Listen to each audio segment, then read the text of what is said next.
Hello, and welcome back to another episode with me, the Pants Planner. And today I'm going to talk to you about making money in your event, right? So whether this is an event for monetization, so an event that you're ticketing and wanting to make money for, or if it's a funnel event, I'm going to speak more about this in another video about types of events and monetizing. But a good example is creating a free webinar as a top of funnel in order to escort people into your course.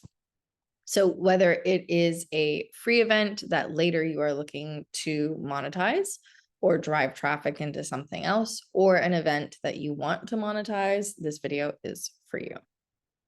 So how do you monetize your event? So the three main ways and that people know is ticketing, sponsorships, and add-ons. So we're going to cover those, and I'm going to give you a couple more tips as well. The common three: ticketing your event. So offer different levels that add additionals that you can profit from, right? So it can be for example, a conference. It can be a general admission and then a VIP, right? Where you set up a room, or it can be a speaker. It can be general admission and private Q&A session or private mastermind session, something like that. Sponsors. There's two different types of sponsors. There's more than that, but two key ones that we want to talk about here: monetary sponsors and in-kind sponsors. So if you're starting right off of the bat, this is your first event, you're not sure how it's going to go, finding a sponsor that's going to pay you money is going to be quite difficult. It's not impossible, but it's very difficult. And so the ROI that you're going to find, the return on your investment of time, is not going to be good. It's not going to be worth it. So look for in-kind or brand partners.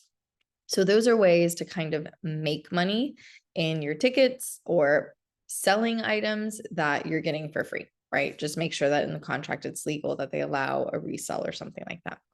An example can be, I am selling my basic ticket to the event with a workshop. Let's just use that as an example. And then there is another ticket that has food, right? So another level of ticket that has food, or an add-on that has food.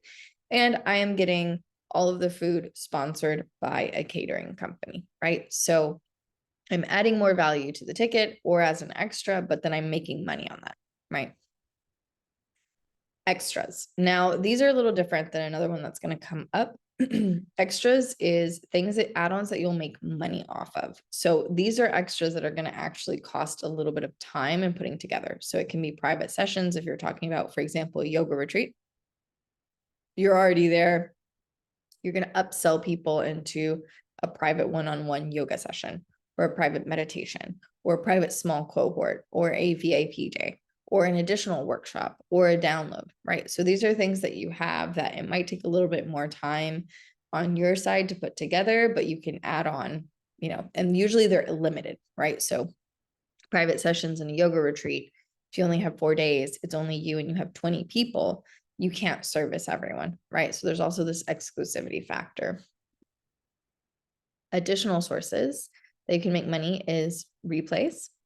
So offering a replay. So if it's a webinar, offering a replay for $1, $10, downloads, right? So creating workbooks, guides, downloads, anything like that, that you can make additional sources of income that are an easy, yes, a low price point, but that you can sell to everyone. Upgrades.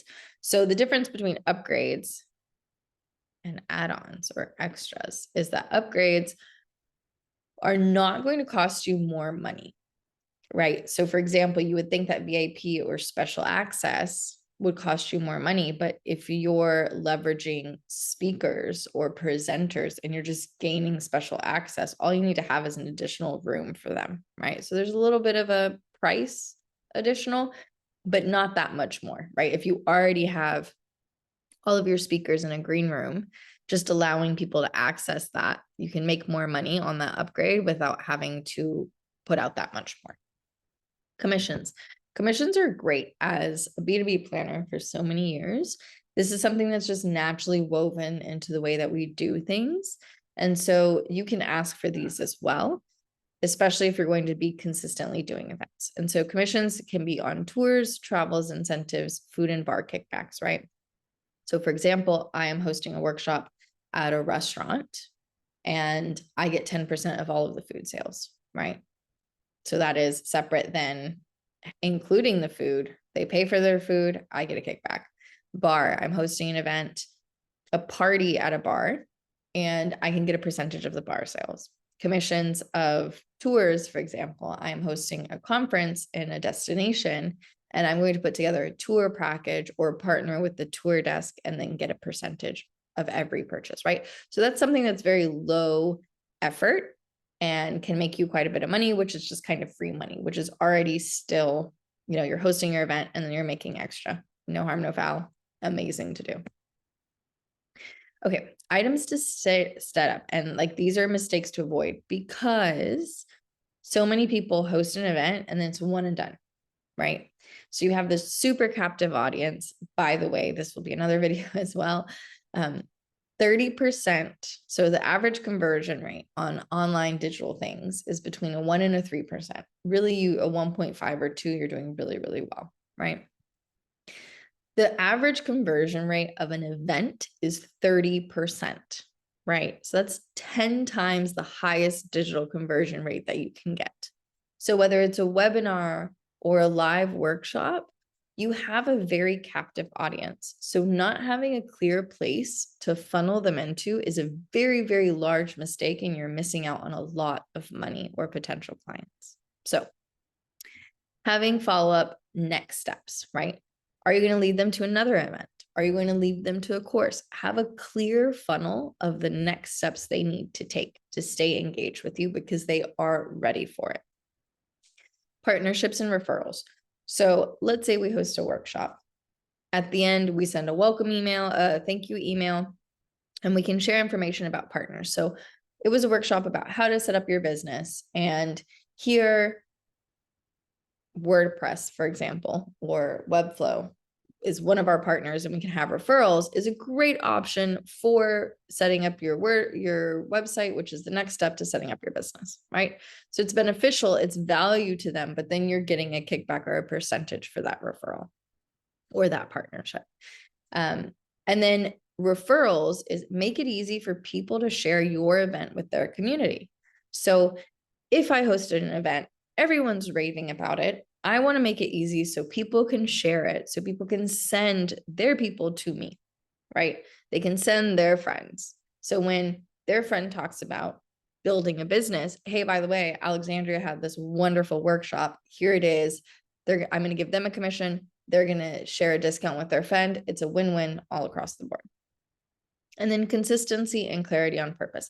It's kind of like the follow-up, but clarity on purpose is, why are you creating this event? What is the bigger goal, right? What is the vision here? So if it's an event just to make an event for shits and giggles, sorry, YouTube. Okay, great. But if it's an event to sell a program, if it's an event to create community, if it's an event to, right, what is the next step? But all of those steps, what do they lead to? What is the higher goal and purpose, right? And then show up with consistency. So instead of just saying, I'm going to do a one-off event, I'm going to do this workshop, great, amazing. But if you can do this workshop once a quarter, right? Or you can theme and have a series of workshops that feed into each other, right? So then it's like we have a plan, a purpose, and then the next step would be come to our next portion of the series, right? So be it build your business from idea to brand, right? Or build your business from idea to monetization. And then there's 4 different sections of the series. That's like a consistent way to show up, but then a higher purpose, right? So make sure to follow, subscribe, follow along, all those good things. And to develop a plan on purpose, outcome, and next step for your event. This is for any event you plan, right? It makes it easier to share it with your community and your team. And then make sure to check out my new website. And it has a lot of blogs, free resources, other videos, tips and tricks, downloads, paid downloads, courses, and workshops that you can watch and take part of and participate in to become a better planner, and hopefully a pantless planner like me. Thank you so much.